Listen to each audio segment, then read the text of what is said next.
fundraising, sharing success stories, and working models. As you continue to enter the Zoom room, please share your name and your organization. So I'm excited because we have a robust agenda this morning. We are here to learn how peer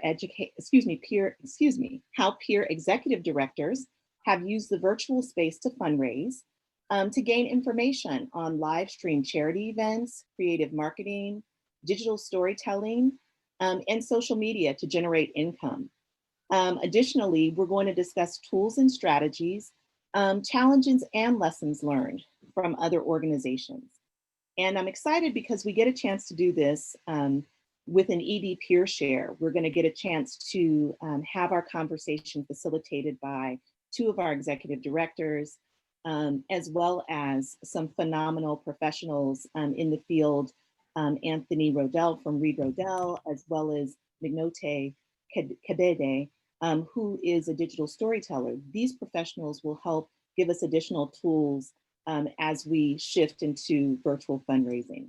We're excited to do a few breakouts and close out. We plan to get you out on time. And so with that, at Fair Chance, we have a team of wonderfully qualified and experienced staff who work together to support the nonprofits that we serve. I'm happy to introduce our tech support for this morning, Salome Odera, who is the Communications and External Relations Manager at Fair Chance. Salome? Good morning, everyone. Thank you for joining us for the EDLC today. Before we start, can you hear and see me? If so, let me know in the chat or use the thumbs up reaction. Okay, I see some thumbs up, some head nods. Okay, good. If you have any tech issues during the meeting, just message me through the chat and I'll try to help you best as possible. You can ask questions at any time using the chat box for the group. And also, please note this meeting is being recorded. The recording will only be shared with the attendees, and any confidential information will remain inside this group. Thank you very much. Enjoy. Thank you, Salome. So some of you have been working to shift your physical events to virtual live stream events. Some have engaged in matching campaigns, giveaways, outdoor events. So what we want to do is hear from you and see, is there anything, what virtual fundraiser have you been hoping to try and wanting to know a little bit more about? So if you can add that into the chat box, we just want to kind of hear from you and see, what have you been eyeing from afar that you're like, I want to try that, but I'm not quite sure. Our hope this morning, as you're putting your responses in the chat box, our hope this morning is to set up a virtual conference room, a peer sounding board of sorts, an executive director learning community that allows us to share resources and experiences with one another. With that in mind, we want to hear from you. So I don't see any responses in the chat box about what you have been hoping to try, but if that comes to you shortly, please feel free to drop it in because There's a few, Jennifer. I see a virtual book launch. How to add a fundraising piece into that. I see a silent auction, but not sure how to orchestrate it. I see a live stream, full gala, email marketing campaign for the end of the year. I think we're all looking to jazz that up because it's got to be a good one, right? Not that any end of the year campaign should be a bad one, but in particular, I think we're all worried about what's going to happen in 2021 and 2022. So, absolutely. Thank you for that, Gretchen. And so that leads me right into the next portion of our EDLC. I'm happy to present our dynamic Chief Executive Officer, our fearless leader who has worked to support and advocate for and build the capacity of DC nonprofits at Fair Chance since 2013.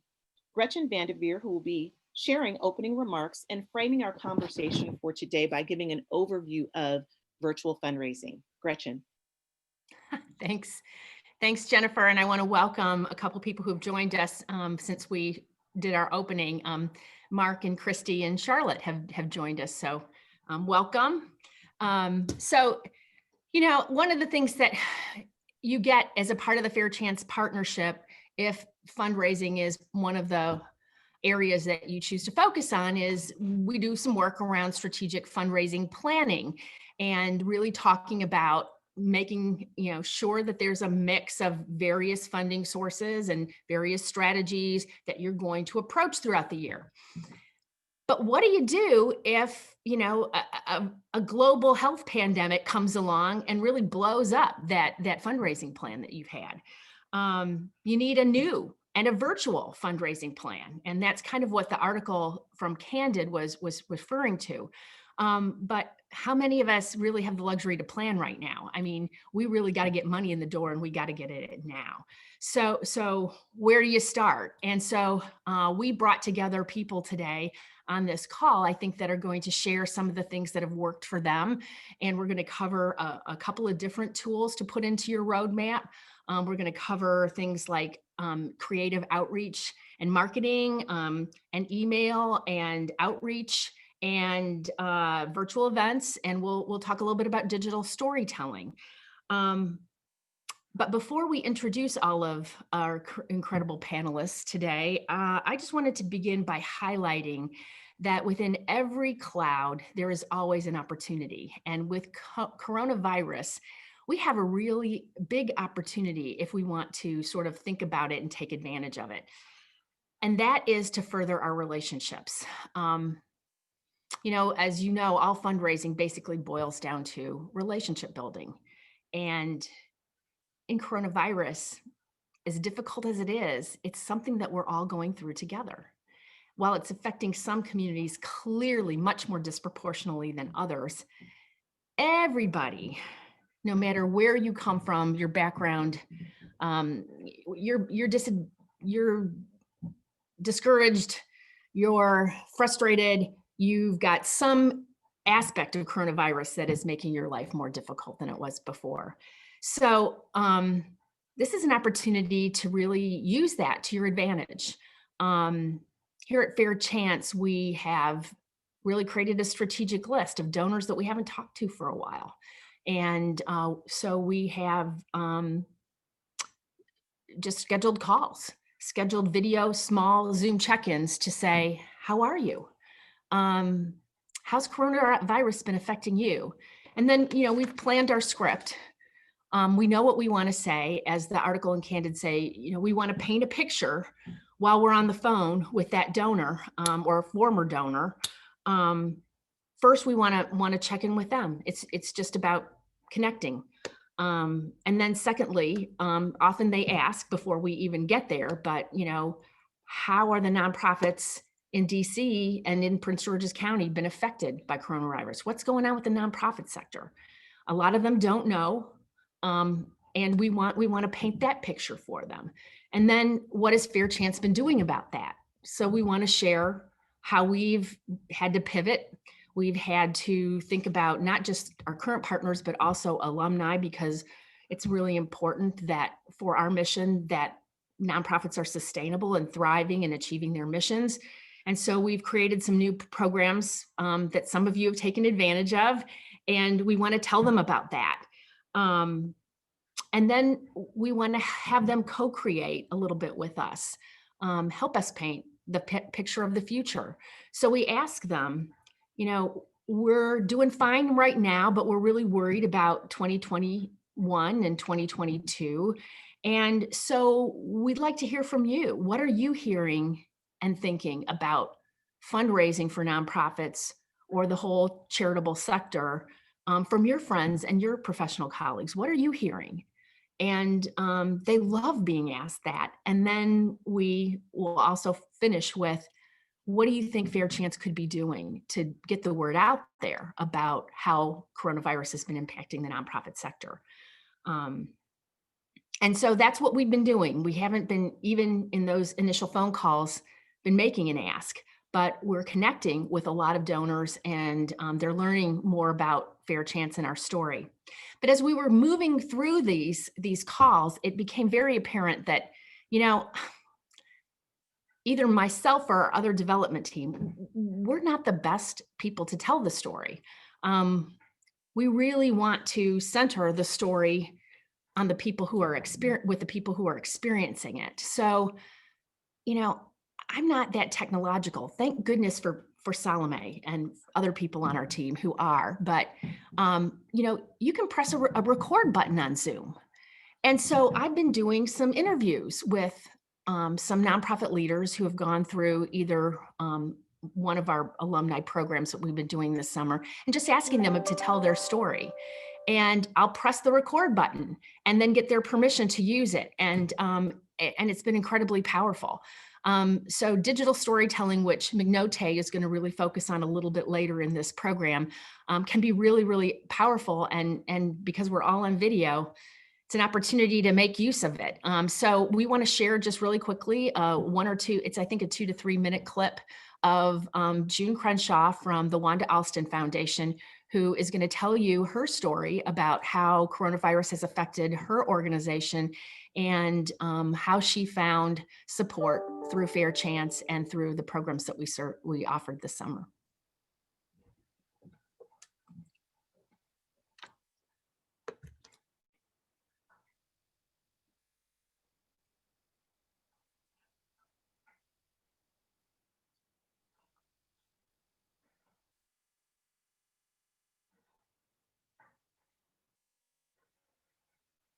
We tried this before and it worked really, really well before 10 o'clock. So hold on, it's gonna work. I was just wondering, we need help with this too, so I'm happy you're doing it. So here's a clip from my interview with June Crenshaw. We were able to continue to work from home or work remotely and keep themselves safe. And that the work that we were doing was out front and kept us exposed and our youth exposed. And so it was really a tough time. And I was drowning, I will say. I will be honest that I didn't know which way was up or what decisions to make. And you know, I'm a Black LGBT person, you know, nearing 60. So also representing one of the, kind of one of the members of the most vulnerable of those individuals, of the community. So it was a really tough time. And what I will say is that the conversation with Fair Chance was grounding, right? Like it was this opportunity kind of to safely say, I don't have the answers. I don't know what should be next. I don't have a model to follow. But there were folks that cared about the success of the organization, that cared about me personally and how I was doing.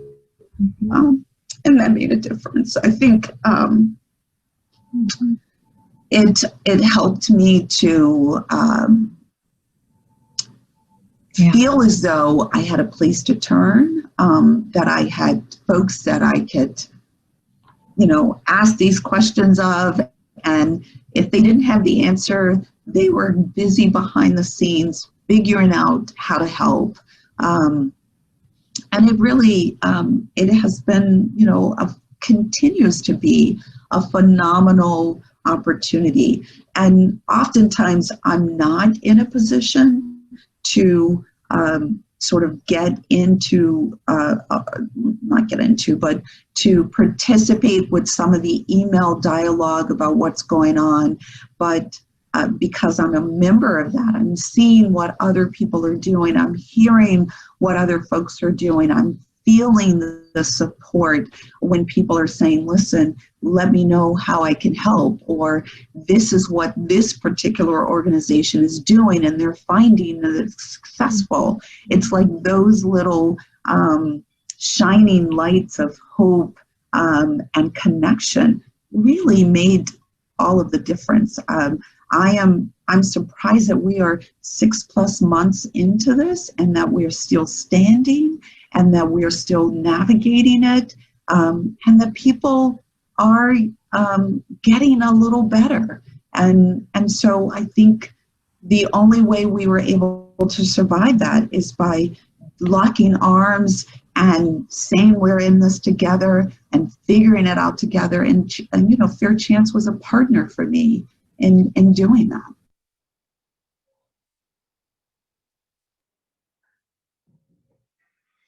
So how can you do something similar by telling the story of the people who you work with and you serve? How can you get them on a Zoom call, a quick Zoom call, and get their permission and get them to tell a story of how coronavirus has affected them and how they have benefited from the services that you've provided? It wasn't that hard to do, and we have shared it now in a variety of settings, and our donors and funders have really appreciated it.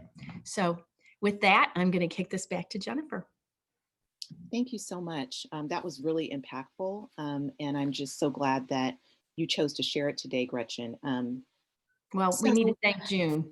Absolutely, for the work that absolutely. she does, and for the kind of leader that she is, and as all of you are. Yeah. So thank you. One thing that's unique about Fair Chance is that it provides space for executive directors to come together and learn from one another. I am excited to and happy to be able to introduce our two facilitators for this morning's conversation. They will talk about what they are doing at their organizations and then hear from you. Jamila Larson is the Executive Director of Homeless Children's Playtime Project, which provides children's programs in family shelter settings to support learning and healing through play. For the past 18 years, Playtime has partnered with more than a dozen shelters, serving thousands of children's infants and teens. This month, they have resumed in-person programming on the playgrounds of 2 partner shelter sites to combat the many risks associated with the isolation in the name of play equity.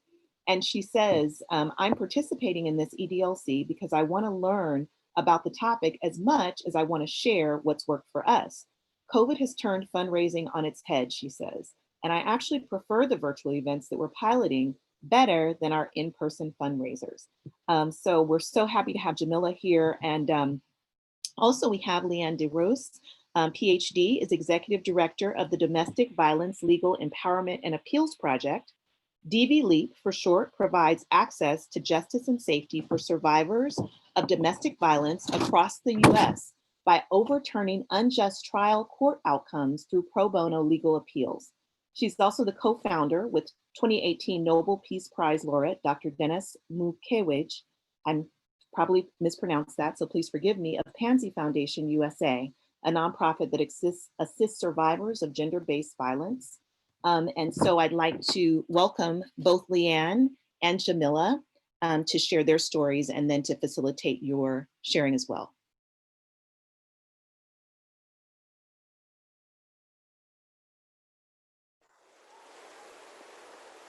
Are you there, Jamila? Yes. All right. I'm ready. Thank you so much, Great. Jennifer.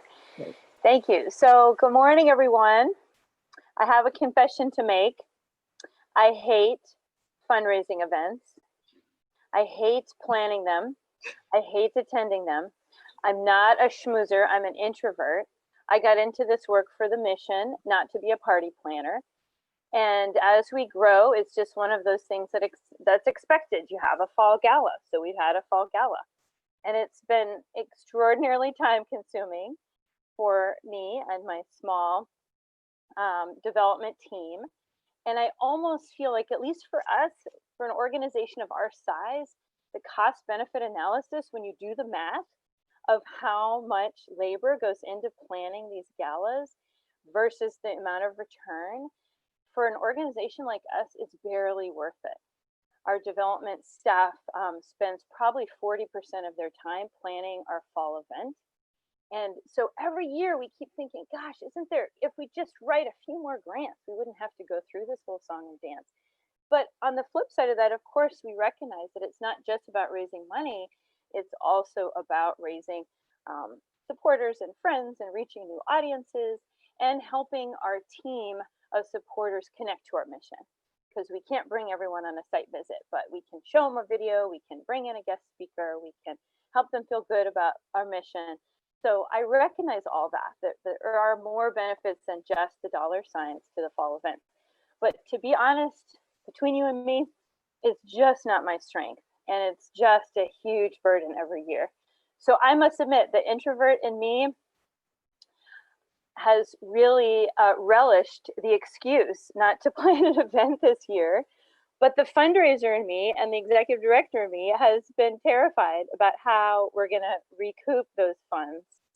So enter our fabulous development director, Brandy Stanton, who envisioned a series of 30-minute virtual events, fundraisers as much as fundraisers, and kind of put our board members on the spot to actually do the bulk of the planning. So in our development committee meeting, we pitched this to our hesitant committee of board members. It's actually our smallest board committee, and said, hey, how about if you each challenge yourselves to think of a group of folks who you would invite to our fall fundraiser anyway, and invite other folks who maybe weren't able to make it in the past. Because that's another thing. If folks aren't able to make your one and only fall fundraiser, then you also lose that opportunity in some cases. So we challenge our board members to maybe schedule a couple of different times and invite their people. And I show up, I show our quick video to give them a look inside the playroom. I talk for 5 or 10 minutes, giving our pitch, talk about how we've pivoted through COVID. And then I hand it over to the board member to also talk about their involvement to their friends and why Playtime speaks to them. And then maybe Brandy or another board member does the ask, and we throw up our website in the chat box. We answer questions that people have. Occasionally, we have been in and out in 30 minutes, so that's really attractive to people. Occasionally, we've offered to stay on and continue the dialogue because sometimes people have a lot of questions and want to keep talking. And so far, we've had about 6 or 7 of these, and our board members were hesitant at first, but we really pushed them to be creative. I think one of the fears is, oh, I don't know if I can bring enough people to have it worth your time. And in my mind, the smaller the better because it's more intimate. So we've had between 6 and 25 people on these calls, and they've been really lovely. We've also had some third-party folks approach us about how they can support us. We've pitched this idea to them. So last week, Brandy and I hopped on a call with some kind of naval research institution, and they had an open mic talent show benefiting Playtime. They had like what looked like their screen share background was a stage with a brick wall and the Playtime logo. They had an MC. They had a woman come out, for example, hi, I'm Beverly Anderson from Special Ops, and I'm gonna do an Irish jig. And she took out her fiddle and she did an Irish jig, and the people in the chat box said, that was beautiful, Bev. And they got to know their colleagues in a new way. The MC kept things going. I did a 2-minute pitch, and people paid to participate. And then again, we threw up our website, they donated later. And I actually must confess that I enjoy these events. They're energizing to me instead of draining. They take no planning time. Sometimes I'm like, oh yeah, I have this event. I have one at noon actually, right when this is over. I'm not gonna really have time to think much about it until I get there, and I'll show our video and I'll speak from the heart about Playtime. I'll double check the agenda to see if it's similar to past events or whether it's customized to this new audience. And that's the thing, these are infinitely customizable. If folks want to focus on racial equity, we'll talk about racial equity through that lens. If folks want to talk about COVID, we'll talk about COVID. So I've been really encouraged about how we believe this will actually raise about the same amount of money. They raise about $2,000 to $3,000 each one, and we're going to carefully track. And we believe we'll actually raise as much doing these as we do in our fall gala. So I hope that's the case, because honestly, once the world opens back up, I don't want to go back to being a party planner. I want to continue to do it this way. I feel like it's actually a lot more accessible to people. Think about it. People don't have to worry about parking or babysitters or dressing up if you don't like to dress up. And no offense for anyone who likes a good party, it's just not my thing. So I really appreciate the flexibility that this model is providing us. And when some board members were more shy than others, we actually invited them to hop on another board member's Zoom and kind of lurk in the background and observe. And I think they saw kind of how easy it is. One of our board members who's a new parent said, oh, I've been on like an adult game night after kids' bedtime and it's been so fun. I'm going to suggest I host the next one for my friends, and I don't think it'll be hard to make it a fundraiser. And some people who are a little nervous about it, it can be a fundraiser. You don't have to make people pay. You can do that, or you can suggest that they give you a contribution at the end of the night by putting up the website, because we know there's value in that too. Another board member had a family-friendly event. She had it on a Saturday, and she called it a crazy hat party for Playtime. And she invited all her family friends to come with their kids wearing crazy hats. And I did a child-centered pitch to the kids, and they ended up playing charades together. They all knew each other. A couple of board members who hopped on to observe thought it was a little crazy, but they don't have kids in their life. I thought it was adorable. And again, it was very much her.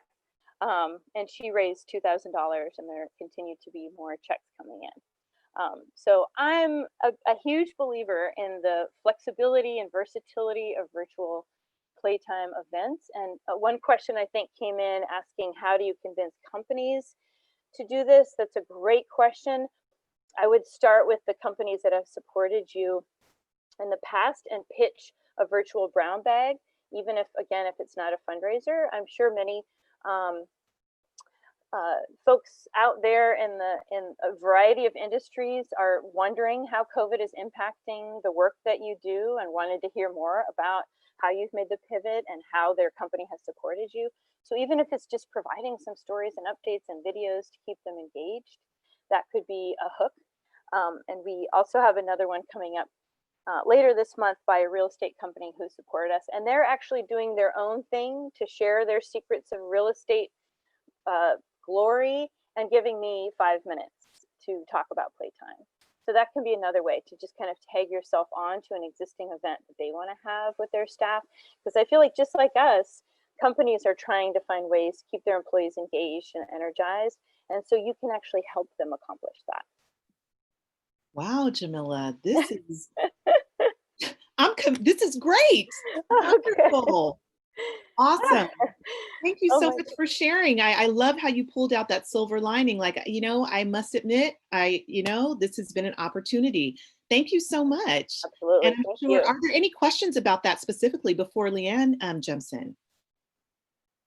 And if there are, you can come off of mute. If not, Leanne, thank you, Jamila. Sure thing. Well, good morning, everyone. It's great to be here. Thank you so much to Fair Chance for the invitation. I'm really excited to share some of the successes and challenges that DVLEAP has had with going virtual with some of our events. I want to say thanks to Jamila. I love that model and that idea. I am so using that. It's just fabulous, and I think it'll work really well. We wanted to do small house parties, and so this is the alternative to that, and just getting small numbers of people together, Jamila. So I love it, and I'm so glad to hear you're having success with that. That's fantastic. So I'm going to share with you, we've had 2 virtual events, and we're about to have our third. Our annual benefit is that we would normally host at the museum is going to be next week. So things are coming together really nicely, and I wanted to just share a little bit with you about all 3 of those events, and just to sort of pique your interest and maybe inspire you, and then also just to let you know that I'm happy outside of this to talk to you more about any of these if they sound of interest to you or like they might be a fit. So we just to tell you what the 3 are, we do a virtual Mother's Day campaign anyway, but we changed it up this year, and I'll speak a little bit about that. We've done a wine tasting that we did over the summer, a virtual wine tasting, which was a huge success, and we plan to continue. And then we've got our annual benefit, which is our big fundraiser for the year, and we always host it in October because that's Domestic Violence Awareness Month. So let me just tell you a little bit about what I think made the difference for all of them. We rely on social media and champions. So those are sort of the 2 buckets when we think about when we're setting this up and what's going to lead to the success. So for the social media, we try to be pretty creative and use all platforms. I think one of the strengths that we have is that we do a lot with the video. So it's video appeals. It might be from me. It might be from our Goodwill ambassador. It might be video thank yous. And so for the Mother's Day campaign, we teamed up with American Forest. So that when people donated to DVLEAP, there was they were able to plant a tree for every $50 that they donated, and that was through American Forest. But American Forest only needs $1 to donate a tree or to plant a tree. But we used video. So we had a great video pitch that went out that had a virtual tree in one of my staff members' apartments on her wall. So she had this virtual tree, and then as people donated in honor of somebody, you got a video, and there was a video at our website that showed Flora, our staff person, with a leaf with that person's name literally going on the tree in her apartment. So it was on the video. We had this virtual tree. It was, so they're represented there. It was also, you got a thank you video. The person who was honored got a little video that showed Flora putting that person's leaf on the tree in her apartment. It was this life-size tree or on her wall. It was fabulous. People loved it. They loved that they were able to plant a tree in all of this, and that they were also able to, and we loved partnering with American Forest, and it just was a win-win all the way around. The other one, the wine tasting, we did because we had a board member who hosts these anyway. He does this through his law firm. And we said, that's great, let's set it up. So he already knew the sommelier, and it was a fabulous success. We had a real range of tickets, anywhere from $25 to $175. If you got the upper end ticket, the wines were actually shipped to you. The sommelier picked 3 wines that were all made by either people of color or an immigrant, a woman. So she had the 3 winemakers had fabulous stories to tell. And that was really inspiring for people, or added incentive. We also sent out appetizer recipes to go along with the wines that people could make. It was a huge success, so successful that we're going to do it again. I think people are starving for interesting activities to do. And if you can do an interesting activity as a supporter of DVLEAP and be able to, support a good cause, people are all about it. Like, people stayed. It went over 30 minutes over time and nobody left. That tells you how engaging it was. It was done on Zoom so we could all see each other, and everybody's sipping their wine, and then the sommelier would tell a story. So people loved it, and people totally got into it. Like, they made the appetizers, they set up outside, so we could see people doing that, and everyone greeted everybody. And so here were people like out in their backyard, and they had a little fire going, and they had the appetizers, and they had the wine. I mean, we were just sort of blown away by that. We didn't expect people to really get into it in that way, but I think at the same time, people are looking for excuses to come together to do something that's sort of novel. So we're going to do another one. We'll probably offer a couple of them a year just because it was so successful. You could also get the $25 ticket and get access to the event and go out and buy the wine on your own. Like, you could just, you knew what the wines were. So you could, if maybe you wanted 1 bottle and not all 3. And so you went locally and bought the wine. So there were any number of ways that people could participate. We try to have a variety of points for that. And then for the last one that we're going to be doing is our big annual event. We decided to just do this. We made the decision early on, even though we were sort of waiting to see what our peers were doing. And we're like, all right, we're just going to do it. So we've been planning for months. It's going really well. We have our first tech run through today. We got our Goodwill ambassador, who's an actress, Abigail Spencer, is going to be the MC for that night. It's an hour long. We filmed some of it in advance, but not all of it. So the awards have all been filmed, which really helps you control the amount of time. My part will be live, my speech will be live, and we have a keynote speaker who will be live, and of course the MC, but everyone else is taped. So we're using a combination of Skype, YouTube, it's going to be a YouTube live event, mobile cause, so that people can donate online throughout. We're not just going to do it at the end, which is what we would normally do, the text to donate, which people are used to doing at our live events anyway, like when we would meet in person. So what we're going to do is they're going to be able to text to donate throughout, and we've already got our plants in the audience. They know when they're going to donate. We've got a couple of client videos. So it's coming together nicely. And then we're using a platform called eCam that is quite inexpensive. That is not a subscription. You just pay monthly for the use of it. And that works nicely with Mobile Cause and with YouTube. And so one of our staff, our development associate, just did a lot of research on this.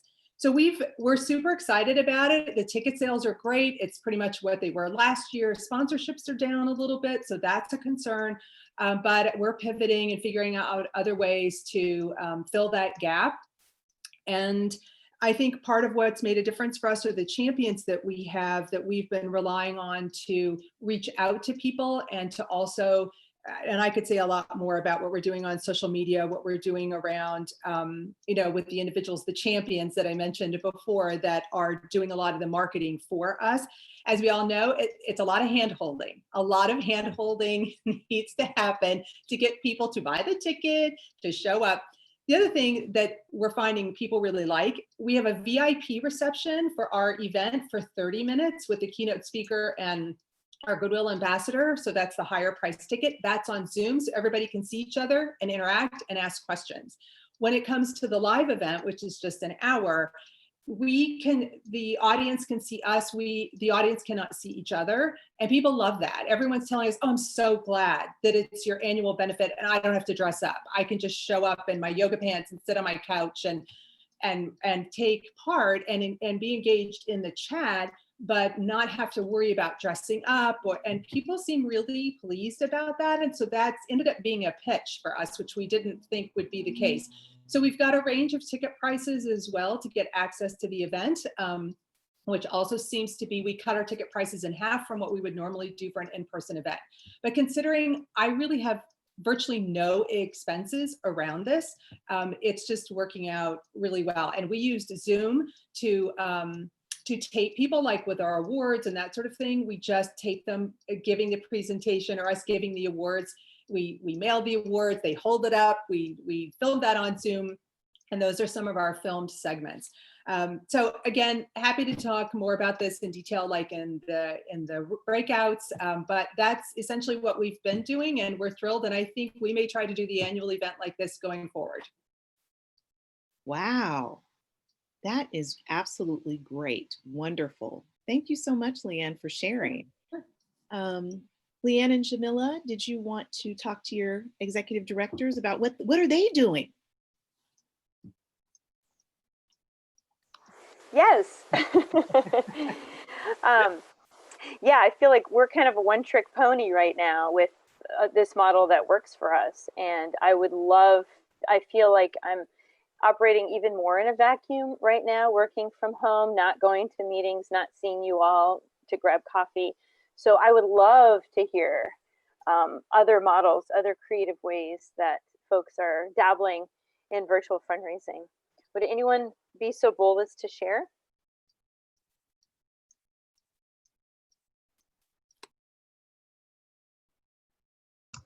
Okay, I'll go. So I'm Danielle Middlebrooks, Executive Director of Community Youth Advance. We have actually very lightly dipped our toe into virtual fundraising. We've actually been able to, our pivot was actually to focus on our grant funders and our corporations, and they kind of understood our need already. And so some of them either made their donations early or increased some of their donations. And so we've really sort of been targeting, kind of like Gretchen said, targeting those people we already know and really shoring up their support. But we know that's not enough. And we know we've got to get more into virtual fundraising. And so one of the things we were looking at is doing virtual tours, quote unquote, of our programs and how that's going to work. So I love this model of like these 30-minute meetings. We can have a student or a mentee participate. So I'm kind of in my mind envisioning how these virtual tours could work. We also use Mobile Cause, our text to donate. We typically only use it during events, but now that's something that we're going to start using more and infusing really in everything that we do virtually, and let people know that they can text to give or donate online. We switched our annual gala. We're actually celebrating 15 years this year. So we had originally we were planning this huge gala event. Oh, wow. Marriott and all these great things. So we're shifting that to a virtual event. We're actually going to live stream.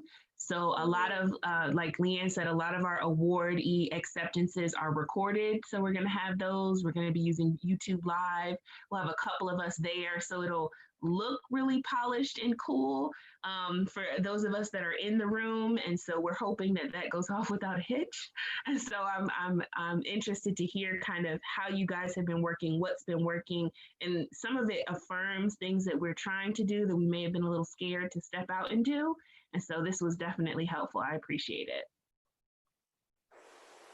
Great. Congratulations for planning a virtual gala. That's really exciting.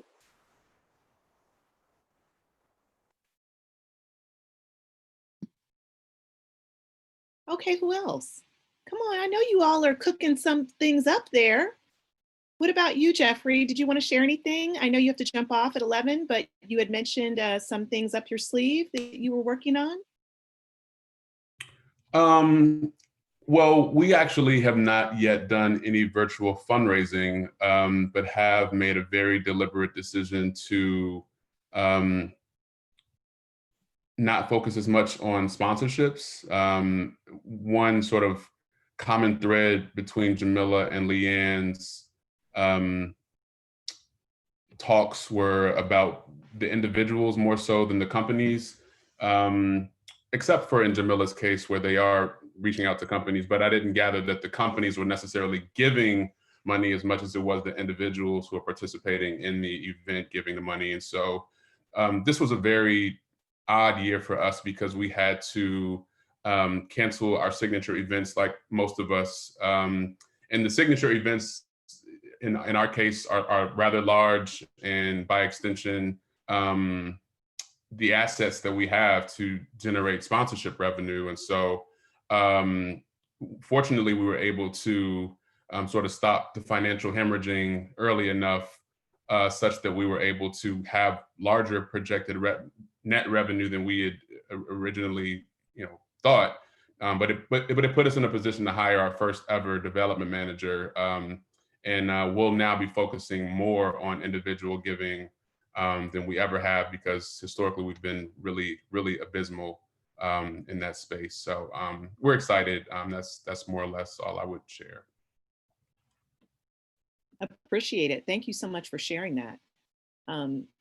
I remember when we were all chatting a few weeks ago, we were trying to figure out, whether organizations are able to have a development manager on, on their team, or how are they working with the staff that they have to put together and pivot a good fundraising plan. So is there anyone else that wants to dip in before we move forward? And you can also share your challenges. It doesn't just have to be something that's worked. It can be something that you're trying to figure out. I'm happy to share challenges. I'm all over that. I unfortunately have to run too, but we have had a long time event where we work with incarcerated youth and adults, and they write poetry. And so we call it On the Same Page, and companies and communities and classrooms all read the poems and provide feedback, encouraging feedback, and then we mail it to our members in federal prison around the country. So we were like, okay, we got to pivot to virtual. And usually we get the emails of the companies or the community groups, and then just put them in our pitch for the end of the year. But this virtual is so much work to set it up. We got a whole platform so that everyone can collaboratively write comments and draw and all of this. It's just been a lot of work. So we're like, okay, let's see if they'll pay a price or whatever. I have completely struck out. Every single company was like, that's not our line item budget. I think because we're going through maybe the volunteer service group of a company. So I have to really work hard on that. And I mean, some people do donate, which is great. So I felt like that was enough. I didn't have to charge ahead of time, but I'd love any ideas to make it like, is it better to charge, here's this much for your company to still do volunteer service, or just get the emails and just give it up and realize I'm just going to have to do the individual, not the company. Yeah, no, I'm glad that you were able to share that. And actually, I was just going to pass this to Gretchen for her feedback, and also the feedback of our, if anyone wants to share executive directors, and yeah, Gretchen. Yeah, I think the issue of whether you should charge for your virtual events, some people have had great success with that. Other people have had absolutely no success with that. But one of the things that I have heard repetitively from people who've done virtual events is that the money comes more after the fact, in some cases, because you can put this thing live on your website, and you can use it then in your end of the year campaign. It can be the featured piece of your end of the year campaign. So the money that you get coming in off of your virtual production actually may have a much longer tail than the one night live event. So Tara, I hope that's the case for you, that you can think about ways to leverage this to actually cultivate new donors and more money, maybe through an end of the year campaign that's linked back to this. One of the things we haven't talked about yet is end of the year campaigns. Maybe we'll get to that at some point, but I think all of what you're talking about and doing, you can then incorporate again into how you then make that end of the year appeal. And there may be some real tax incentives for people to want to give at the end of the year.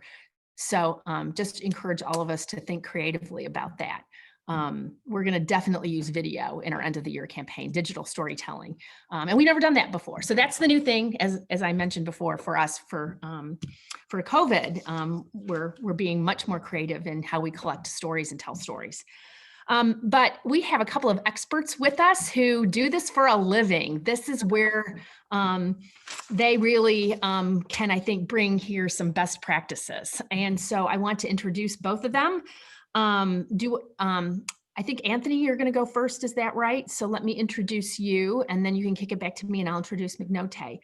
But Anthony Rodell is the Chief Architect Officer, which is a title I absolutely love, for Reed Rodell. He's a graduate of Howard University, and for a number of years, he worked in the corporate sector, and he had a variety of positions at a variety of companies, but all kind of in the same vein. He served as a meeting planner, director of conference and events, and then director of client services. But after serving in the corporate sector for all those years, he and his good friend Charlotte Reed, who is on the Zoom as well. Hello, Charlotte. Anthony and Charlotte decided to team up and created Reed Rodell. And while they serve all kinds of clients and do all kinds of events, they also have a variety of nonprofit clients. They do work with the nonprofit sector, because I know both Anthony and Charlotte really care about our community and want to do everything that they can to make sure that we have a strong nonprofit sector. And because I appreciate that about them so much, we are very lucky to have them helping us with the virtual butterfly bash okay, here's the commercial announcement. October 24th, 7 p.m. If you feel like tuning in, nothing will be live. We decided to stay safe. And I think we were really freaked out by the Washington Ballet's event, where they did a lot of live, and several of their participants got COVID. It became a super spreader event. So we were kind of spooked by that. We decided to pre-film everything. But anyway, that's going to be coming up October the 24th. And we're very, very pleased to be working with Reed Rodell and with Anthony. So Anthony, I'm going to turn it over to you. So thank you so much, Gretchen, and hello, everyone. Myself and Charlotte, we're from California, so we thought the Seismic Shift would be like the best title for this, being that COVID's it's like an earthquake that's kind of shaken up the whole virtual event space and changed how we do events, look at doing events virtually as well. Next slide, please. So when looking at managing expectations, that's the key when you're doing virtual events, because a virtual event's not going to be the same as doing something in person. So you need to make sure that you and your staff and the board of directors, that they know that it's going to be different, and being realistic about what the difference is going to be. So if you're going to have a virtual event, people may be distracted versus when you're in person, because we're in the day of tons of Zoom calls, tons of webinars, and so people are doing multiple things at once. So just keeping that in mind, as well as people sign up for virtual events very differently than they do for in-person events. People don't sign up till like the last couple of weeks before the actual event takes place, because you're managing so many different things on your calendar, with your kids being at home, with just all these other events that are coming at you. People are kind of prioritizing what events they're going to do. So if you're scheduling something a month out in advance, you might not get any hits until like a week or two before. So don't get stressed out. If 3 weeks out, you only had like 5 people when you typically have had like 500 people. One key important thing when you're doing a virtual event is that the production value is very important. So you want to make sure that when you're producing the virtual event that it looks great, because that's all the people can see is just what's on the screen. So if you're doing something that's Zoom, trying to use some of the features that are in Zoom, so that way it looks more seamless, having a stinger video, which is kind of like a transition video from when you go from one presenter to the next, to help keep people's attention, because that's really critical when you're doing something virtual, because people can easily, if they're not grabbed in the first few minutes, they'll turn away and they'll get up and walk away, and they might not never come back. Next slide, please. So this kind of talks about that there's different types of virtual events. So there's a webcast, which is basically like a streamed event that's live, that is kind of one-way focused. And then there's a webinar, which is more of a two-way event using a platform like Zoom or WebEx or GoToMeetings. And similar with the virtual meeting as well, it's a platform that's used, similar to what we're doing right now. And the virtual trade show and expo is kind of self-explanatory, not necessarily relevant for now, but those are becoming popular as well. Next slide, please. So pros and cons of hosting a virtual event. The key to having a virtual event is that it can live beyond the actual date of the event, as Gretchen mentioned. That's very critical, because most of our clients are learning that when you have a virtual event, people give the day up, but people can give a month, 2 months, or several months down the line, because depends on how the virtual event is done, it can become kind of fodder and talked about, like at the water cooler the very next day. Like, oh my God, I attended this virtual event. It was amazing. You need to go and look at it. And they'll send their friends their link, and they look at it and like, oh, I want to give as well. So you can kind of create that whole next level of buzz around your event. And also that the impact is important of the actual event as well. Typically the cost is a lot less than doing a virtual event, than doing an in-person event, because when you have an in-person event, the biggest costs are the catering and the venue. Once you kind of eliminate that, everything else kind of is, apples to apples. However, there is the production value that can be very costly. So if you're, depending upon your organization, if you want to have a huge bells and whistles with an avatar and all these different things, that can be in the hundreds of thousands of dollars, for a virtual event. So that's something to keep in mind when you're planning a virtual event. How extreme do you want to go in terms of planning for that? Next slide, please. So these are a list of the various different virtual platforms that can help you with doing your virtual event. Some things just to keep in mind, like YouTube Live. Be mindful of your audience. So for example, we do some stuff with the federal government, so we have to make sure that there's closed captioning for the hearing impaired. So YouTube Live, you can do closed captioning, but however, Facebook Live, you can't do closed captioning. So just have to keep in mind about your audience and how you're who's going to watch, because you don't want to make sure that you don't turn people off. And if you have a Spanish speaking audience as well, or multi-language, you need to make sure that you have a platform that can accommodate, speaking in Spanish or Chinese or other languages, as well as English. Next slide, please. So how to honor and celebrate an awardee. Here are some ideas that I just want to provide to you. One thing that we pitched to a couple of clients, probably showing my age, that there's a show called This Is Your Life. And so we pitched to some clients, having a show like that, where you actually have the awardee and show their whole lifespan of work that they've done.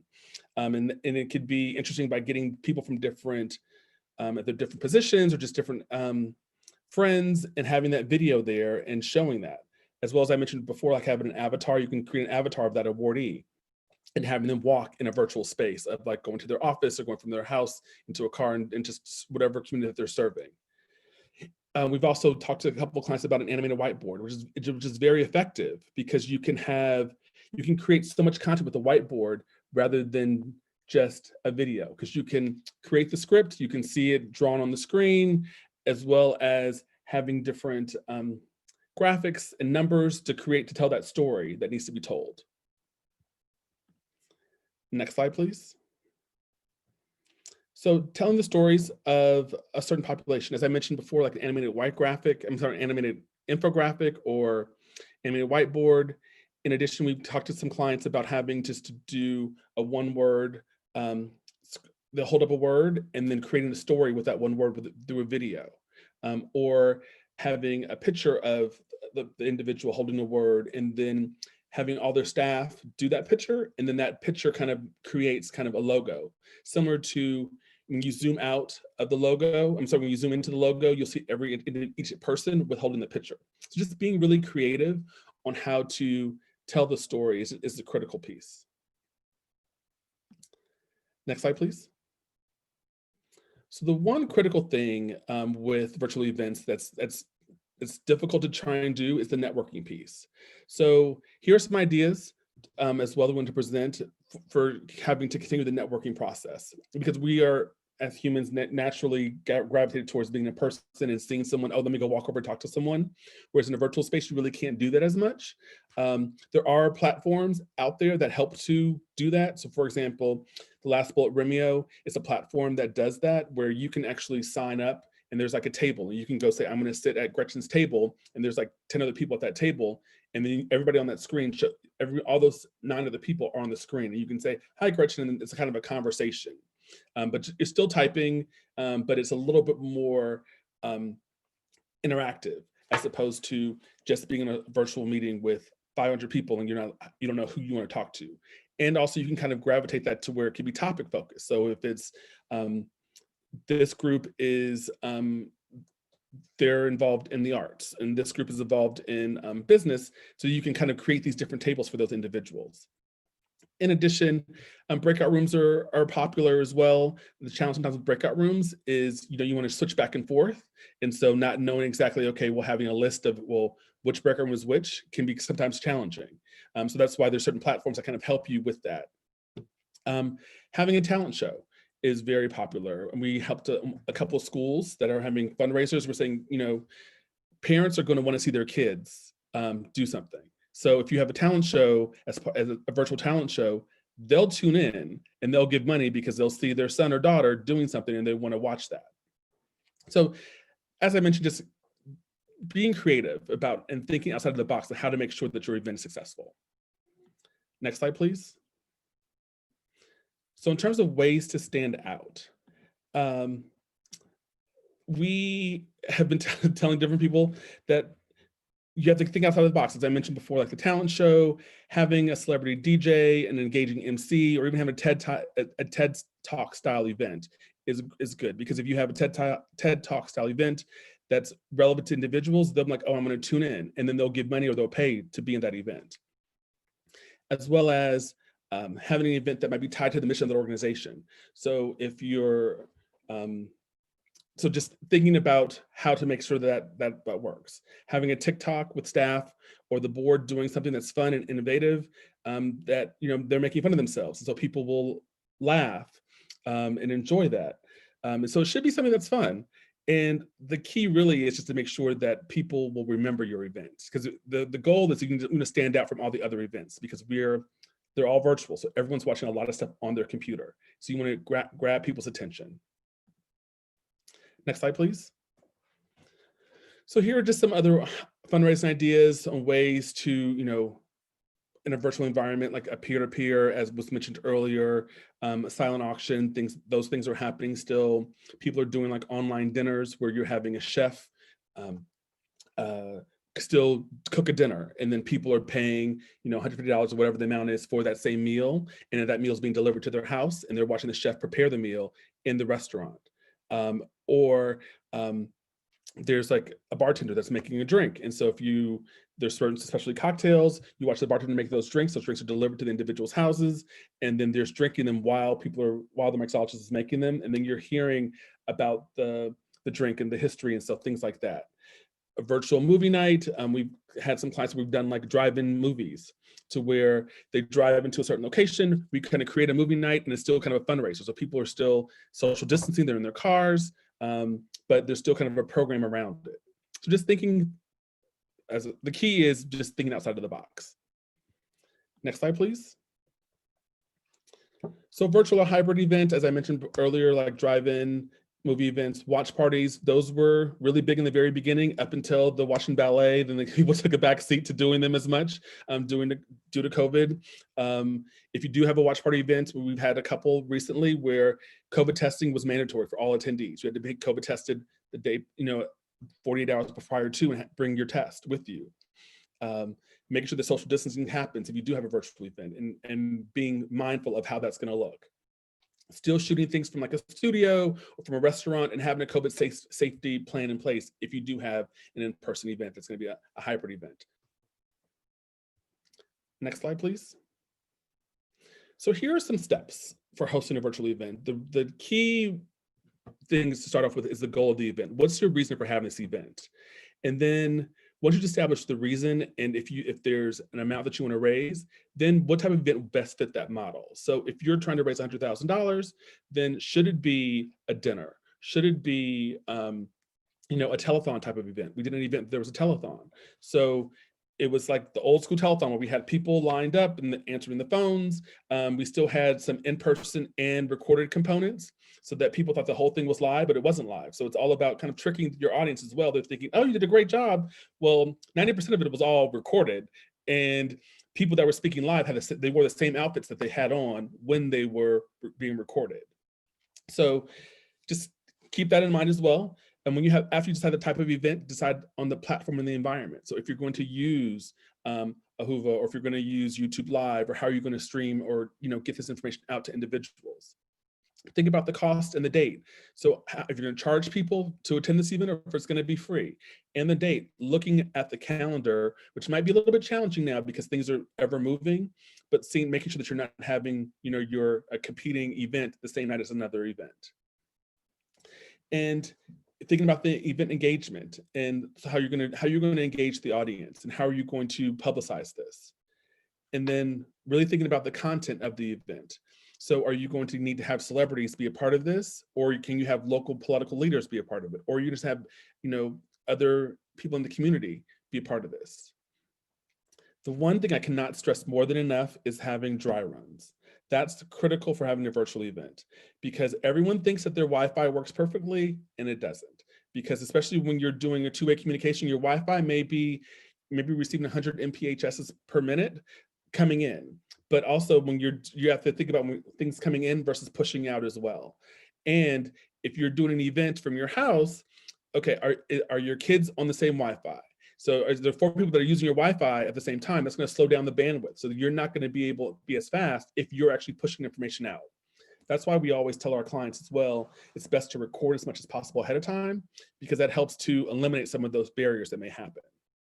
And then after the event as well, follow up. Make sure you follow up with the individuals afterwards, people that gave, saying thank you, please push this out to your friends or the people that you may know. That's just really critical, because there's nothing like giving money and not hearing back from the organization after you've given money. Next slide, please.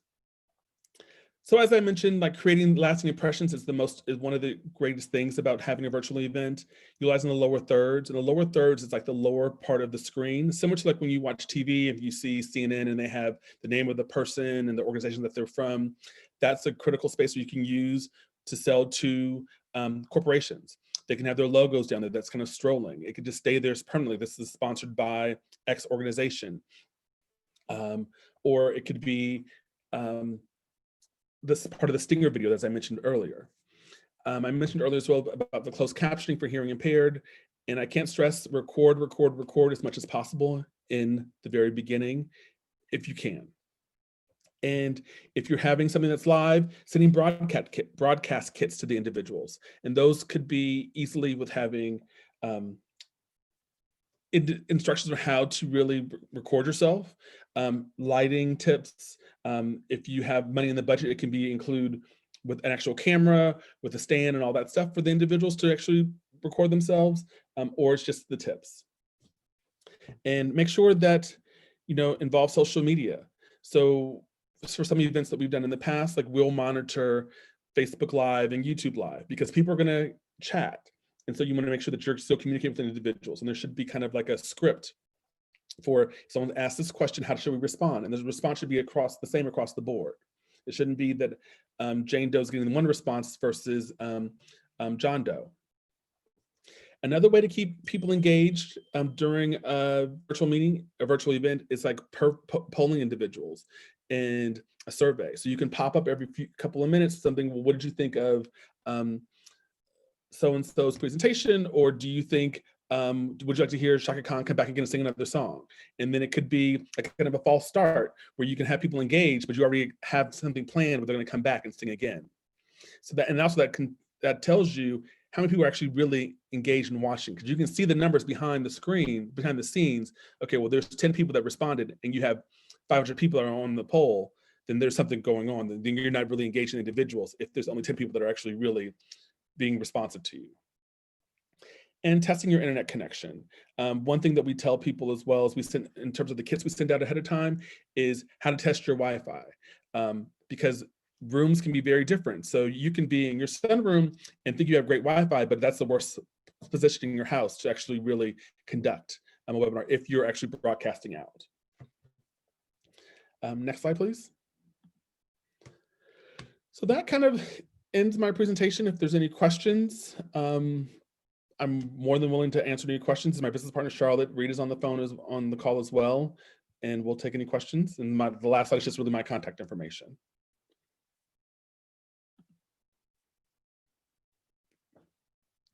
So Jennifer, I don't know if you want me to take questions or not, but. Well, thank you so much. That was very, very, very helpful. Very nuts and bolts, lots of tools for the toolkit. I really, really got so much out of it, and I hope everyone else did as well. And I know that you will be doing a small group. So I will toss it back to Gretchen and so that she can bring on Vignote. And then when we get into small groups, feel free to talk more. Thank you. That was great. Gretchen? Thank you, Anthony. That was great. And just to show you Anthony's genius, if you come to the Fair Chance Virtual Butterfly Bash Live, you have the opportunity to, yes, order a cocktail to drink while the virtual bartender makes the drink, and enjoy a butterfly smash. And then you will also be able to see the Fair Chance staff in a TikTok video. That is how we are going to show up. So I know that's going to be a draw for many of you who really want to see if the Fair Chance team can dance. The jury is still out, so we'll find out October 24th. But I have the pleasure of introducing the person who's helped us with filming all of the pieces for the Butterfly Bash, and that is Vignote Kabata. She is the chief producer of her very own production company, MegKeb Productions. And Vignote started her career in international affairs. She founded a nonprofit called Impact for Ethiopia. And as a result of that organization, was involved in the Clinton Global Initiative University for a couple of years. She then came to Washington, D.C. to attend the Elliott School of International Affairs at George Washington University. And as a part of her study, ended up doing ethnographic research in Rwanda for a while. Coming back to DC, she embedded herself in the nonprofit community by being the director of development for an organization that is very near and dear to all of our hearts, Life Pieces to Masterpieces, where she really found her passion in storytelling. And now with her production company, she is in the middle, in fact, had to stop with COVID, but is now back in production for a film that will be released in early 2021 called Whatever Happened to Chocolate City. And it's really the story about what's been going on in this area, given gentrification and what is happening to the people who live here. So we are thrilled to be working with Vignote and her team, and thrilled to have her here with us today. Vignote. Thank you so much. Thank you. I'm so excited to be here. I put together some slides for a presentation about digital storytelling right before COVID hit. I had to present this in New Mexico, and then everyone was thrown into forcefully having to tell all their stories digitally. So it was kind of a coincidence. But one thing that I'll say is, I never planned on, like 4 months ago, had I known that this would be where I am today, I wouldn't believe it. So I have been producing What Happened in Chocolate City for 5 years. And through my storytelling and really writing that piece, I partnered with a lot of nonprofits locally to get the data that I needed to tell the story. And what I found was that so many nonprofits, if they had the tool of filmmaking, if they had the tool of having, longer than 2 minutes to tell a story, how much money can they raise? How many volunteers can they get? What would the impact, of their organization be, not only locally, but nationally and globally? And that's the power of film, and it's the power of digital storytelling. And so in a very full circle type of way, Life Pieces, the very organization that inspired What Happened in Chocolate City, reached out to me last year to do a short video for them. And it was, development and film coming together. And just in that sweet spot, I realized, there is something here. And I remembered the very first cinematographer I worked with 5 years ago told me that the first documentary he did was for a nonprofit in Baltimore. And they had, similarly to how Jamila, you were saying, the stress of gala planning, the stress of, it just takes away so much from the mission, even though it's necessary. He said that they decided, rather than putting $100,000 or $75,000 into a gala, we're going to pay a filmmaker to come and do a 25-minute short documentary on us. And then we're going to rent out an old theater, and that's going to be our gala this year. And they raised twice as much money that year than they had any other year prior to. And it was because for the first time, their audience was able to intimately connect with their mission. If they're not able to come see the work day to day, if they're not able to, just really get that much from a 2 to 3 minute video. And I will talk about how you can use a 2 to 3 minute video as well. But, really transforming how we think about storytelling in the nonprofit sector and bringing in longer formats of video, bringing in, just a variety of different ways. So we can go to the first slide. And I'm going to be interjecting like examples throughout, because this slide you guys have access to and you can read the notes, whatever you want. But I think for me, I learn a lot based on the experience that I've had with the nonprofits. Let me minimize this. Okay, so one of the there's so many benefits of digital storytelling. You can see your mission with a more critical eye. There's increased media attention, bigger financial commitments from donors. This I've seen through 3 events so far. Word of mouth marketing, increased transparency, and instant real-time feedback. This is so true. And this is something that specifically with the last Life Pieces event that we had done, we saw instantaneously. They had 27 states tune in versus typically they would have just the DMV area present at their events. They had over 400 people tune in. And these are all things that, time, like there was a lot that went into what happened with that event, but what they saw increased media attention and the bigger financial commitment from donors. Those were the 2 biggest things that happened with that event. So we can go to the next slide. And so how do you apply digital storytelling to your work? You have videos, graphics, photos, sound bites, photo essays. I think a lot of times we get intimidated because video and production can be costly. It can be, time consuming. And it is a lot to take on an entire video production. And not all organizations have the budget for that. But what you do have is your phone. What you do have are, your computer. There's so much that you can do.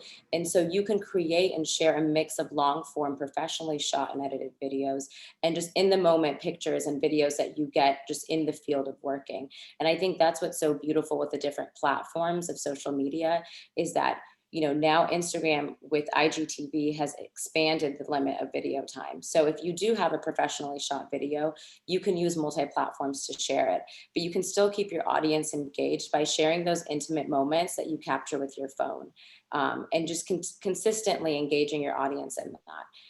And so photo essays are also something that, if you have interns, if you have anyone that, you know, I know that EDs are swamped with so much, and development managers and directors are also swamped. So if there's anyone on your staff that can just snapshots, especially on the smartphones now, the camera quality is so good, especially in portrait mode if you have an iPhone. But those pictures can do so much on social media. If you get a quote from someone, if you have a statistic, anything, just really using different forms of digital storytelling. And sound bites is one thing that I was speaking about with one of my clients right now is, you know, they don't necessarily have, because of COVID, we can't go into everyone's home. We can't film everything.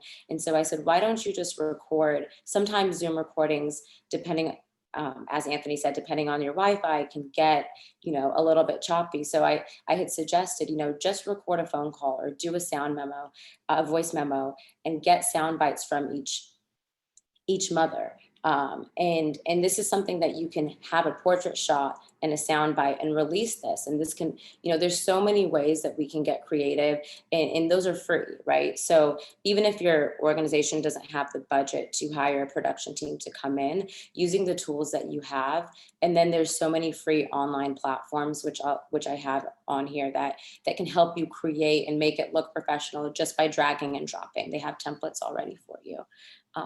So you can do the next slide. So I pulled two examples, DC Scores and Donors Choose, just as a way of saying, like, you have graphics, you have video, you have photos, and they have a consistent color palette. They have a consistent theme. And so when you're flooded with all this information on your social media page, you see this and instantly you know whose page this is, because every time they post, they incorporate a similar color. When you look at their page, there is a consistent theme. So I just want to pull those examples in, and feel free to go to any of, you know, social media pages of nonprofits locally and regionally just to see some examples. So these are some of the tools that I have used and that I've encouraged others to use as well. Canva is probably the best. If you haven't heard of it, I know many have. This saved my life in a time where I didn't have the budget to work with a graphic designer and didn't have the time to really continue working on Photoshop to, like, customize everything. Canva has so many graphics designed specifically for social media, brochures, media kits, presentations, invitations, everything you need. And you can just directly upload photos from your phone, from, you know, your computer, and instantly have things that you can post on any website or any social media platform. WeVideo, for those who are filming with their phones, this is a good editing platform where I believe you have to pay, but they have essentially, it's cheaper than hiring an editor, which I'm putting myself out of business by saying that to you guys. But if you don't have the budget for that, this is, you know, or websites like this help you by just dragging and dropping video files into it and putting music in, and they cut it up for you, compile it, do everything that a video editor would do.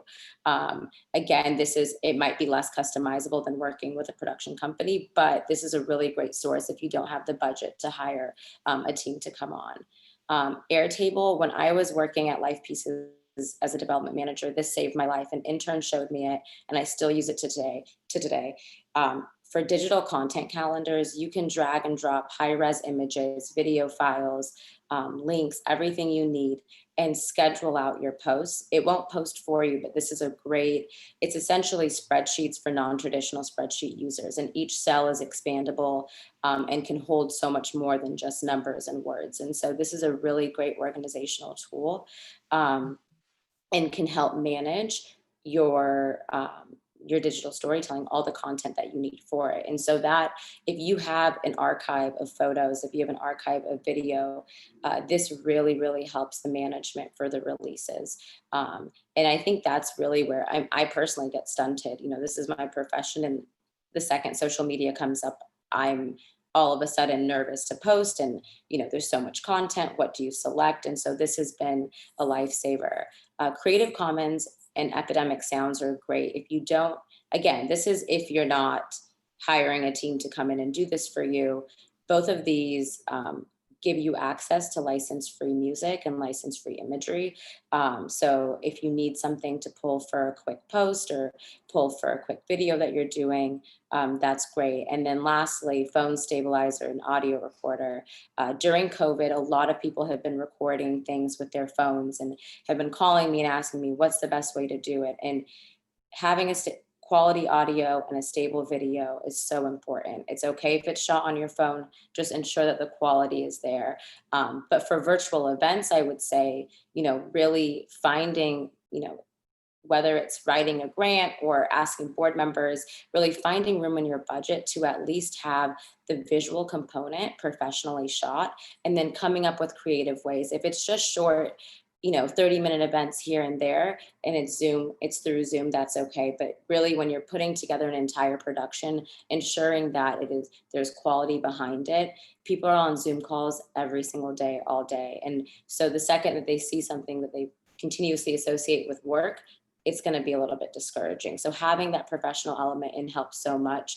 And what we've done also is, what I'll have my crew do is connect their cameras to some of the organizational leaders who are leading the Zoom. So if everything is pre-recorded ahead of time, we can even live stream the Zoom through professional cameras and professional mics. So you're not relying on the quality of the computer mic and camera. But again, pre-recorded is so much easier. Next slide. Okay, how to communicate your mission. Do next slide.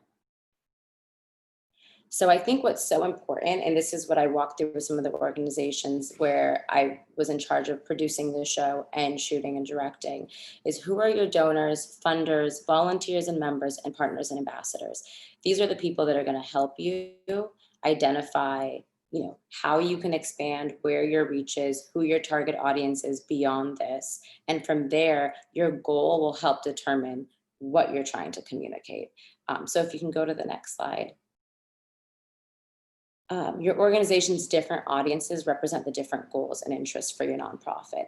This is one thing that, working with several organizations during COVID, I've realized, certain board members are going to have larger pockets to donate, larger audience that they can give. But a lot of the millennials at this time who are working, that have disposable income because everything has shut down, who are really discouraged by the social, racial, and the global health pandemic that we're in, we're looking for a place to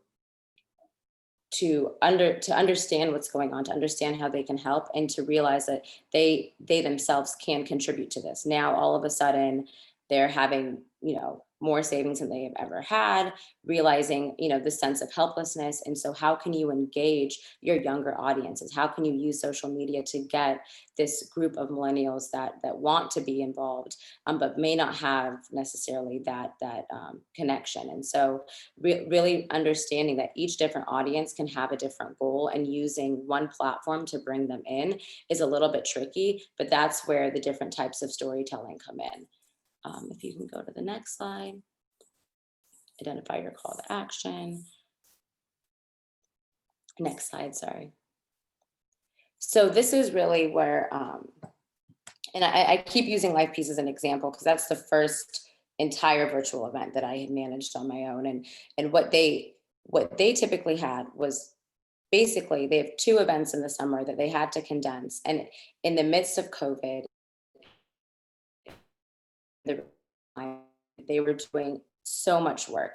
And so when I first took the meeting with them, I was shocked by how much work they were doing. It's, how are we going to condense this into a 1-hour program?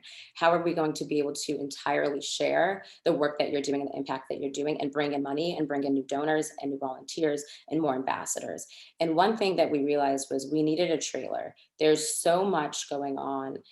Everyone's social media pages are bombarded by a lot. And what is one powerful trailer in 1 minute? How can we bring people to this hour event? And so we were thinking through, we're covering so much in this, what is one way? And they had written, and this is repurposing materials that you already have. So they had written a beautiful newsletter called Dear Beautiful Black Boy, Dear World, or Dear World, Dear Beautiful Black Boy. And it was after George Floyd, and the organization knew they needed to make a statement and took the time to write this beautiful newsletter. but the reach wasn't, you know, as newsletters are, people open it, do they read the whole thing? Their reach wasn't that big. And so when we were thinking through the trailer, it hit me. I was like, why don't we just do a film component of this existing newsletter? And so all we did, we were already shooting, and we just pulled aside, you know, 2 apprentices and some of the teachers and said, let's shoot this beautifully with purpose, and put a really nice soundtrack behind it. And this powerful trailer is what brought so many people to this event. It didn't necessarily communicate what people were going to see. People weren't sure, you know, they knew it was a fundraiser. They knew that they were going to get to know a little bit more about Life Pieces, but the ambiguity of it drew people in because it was just so powerful. And they knew that during this time, we want to know more about this organization. And I think that all of you guys are doing such critical work at a time where people are looking, you know, looking to the experts, which are the leaders of these organizations, to see how can we be better. And I think that's where the power of film is, and that's where the power of digital storytelling is that you yourself can communicate, you know, this is what we're doing. And so let me see, these 3 questions: what's unique about your work? Are you the first or only in any of the work that you're doing, whether it's curricula, community served, age range, location, and what are the universal elements of the work that you do? I think one thing that I've seen a shift in nonprofit communication, when I first started, a lot of the nonprofit videos were corporate style, you know, were very much, this is the problem, cry as you watch this, as opposed to, we are all in this together. How do I understand the universal elements of this? And then what are the unique elements of this? How do I as a human connect to this organization? And I think that shift, you know, right now with everyone recognizing with COVID that we're all affected by this, regardless of race, demographic, of course, in different ways. But this time is allowing people to realize that humanity together can get through something. And so videos themselves and digital storytelling need to show that, as opposed to, this is a problem that others face and how can I help that, right? How are we a part of this together? And I think that's one thing that shift in storytelling, that shift in the narrative is what allows so many people to feel more about the work that the organizations are doing. And then from there, give more and do more. Next slide. So McNote, I am going to, I was sending you some messages. Oh, sorry. Because we are approaching our small group time, because I know that people want to talk directly. And you keep talking about this video clip. And I said, you know what? I don't know, but I'm not sure what our time is looking like now. I know that Salome is going to put us into our breakout rooms. I wanted to give you a moment or so to wrap up the large group, and then you will be doing a small group, because I want you to be able to take people further into how they can develop and capture their story. Okay, perfect. So just very briefly, what I'll say is in terms of developing and capturing your story, really thinking through what story you want to tell and who are the best people that can tell it. We don't need to necessarily show every single person impacted by your work, but identifying key, whether it's alumni, people in your program, parents of your program, really identifying who can be the talking heads and then showing how this impacts. So that requires everything that we do as a documentary style. So allowing people to come in and capture B-roll of the work that you're doing, or if you guys have B-roll of the work that you're doing, that's really important to drive the story forward, and really balancing showing and telling, as opposed to just, having a talking head the entire time. And so I think we can go more into that in the breakout rooms, but that's really just always, having that balance of showing the work that you're doing as well. Thank you so much. And speaking of showing, we not only myself, but we're getting some other requests.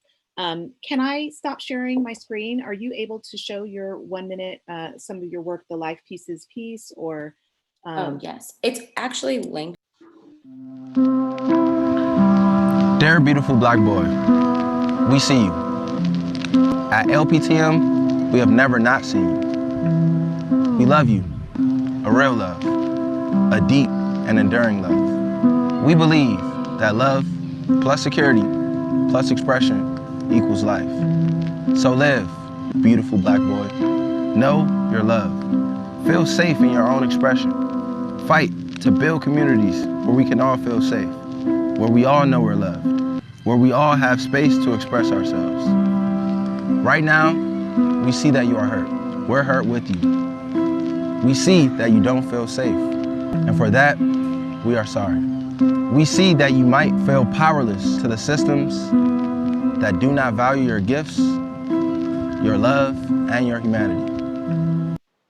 Never let someone make you feel powerless. You will always have your thoughts, your words, and your actions to guide you as you change challenges into possibilities. We know you will continue to grow as a leader, to transform your life, your community, and your world. We believe in you. We see you, and we love you.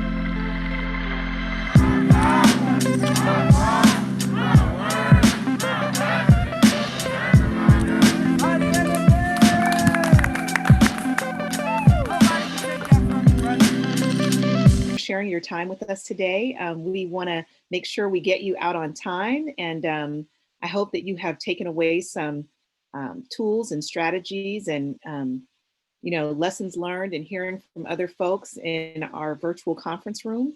Special thanks to our presenters and facilitators. I am going to ask Russian to give our closing remarks, but before that happens, I want to point your attention to the chat box. In a moment or two, we're going to post the link for our survey. And everything that we do, we want to always get better and better. And so if you can just take a moment, we're going to actually end 2 minutes early just so that you can fill out the survey before you move on to the next thing, because we know how that goes. But Gretchen, I'm going to hand this over to you, and the survey link is in the box. Thanks. So thank you, Jennifer. And I want to thank Jennifer. Thanks for organizing this. Having you as our Alumni Network Services Coordinator has just been a game changer for Fair Chance.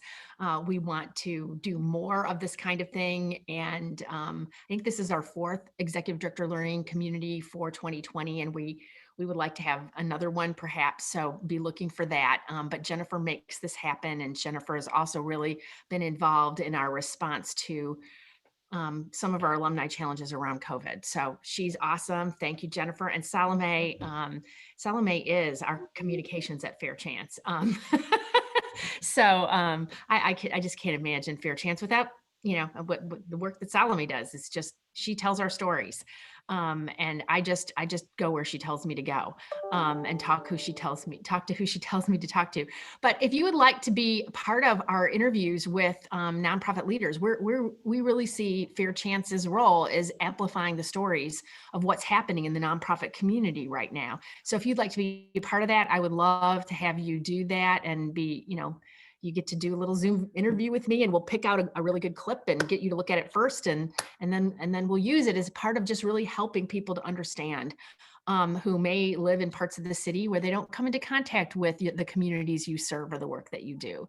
But we want to get it in front of them, even if they physically aren't going there, in a way that will maybe come real for them. So that's what we're about. And I want to thank Anthony and McNote for just the work that you're doing to likewise amplify the stories of nonprofits. And Leanne and Jamila, I love you guys. Thank you so much for just sharing what you're doing and your struggles, but how you're overcoming them. And, I learn more from our network every day. That makes me better at what I do. So thank Likewise, you. We love you too. Thank you for pulling this together.